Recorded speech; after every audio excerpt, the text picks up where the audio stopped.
One of the things that we do in our family every night is read a bedtime story or two. We've learned that many times when the girls pick out the books that we're going to read that night, they're a book that they are very familiar with. In fact, it's not unusual for us to read the same book every night for an entire week. We have a lot of books in our library at home, but we've discovered that the girls have their favorites.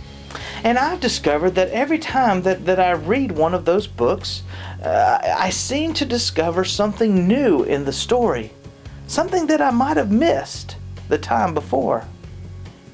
But for as long as our culture can remember, storytelling has been an important tool for communicating life.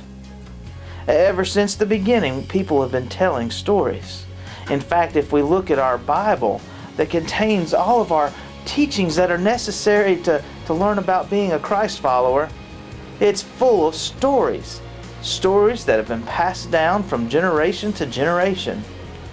And when we look at Jesus' teachings, one of the methods that he used often was the method of telling stories, or we call them parables. In the Bible, it tells us that when Jesus told those parables, told those stories, often the disciples needed to hear the stories read over and over again so that they could get the point. Now, if I could miss the point in a 4-year-old's children bedtime story, imagine how easy it is to miss the point of a parable that Jesus is using to teach one of life's great lessons. Over the next several weeks here at Faith, we're going to be trying to decode some of those parables that Jesus told his disciples through the years. Some of them are a little bit easier than others, and some of those parables are rather challenging for us to understand and to apply into our daily living.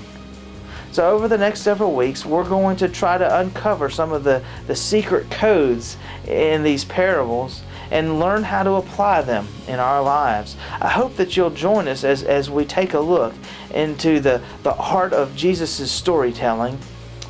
Hope you're having a great week and looking forward to a super weekend, and we'll see you on Sunday at Sunday School at 9:30 and worship at 11.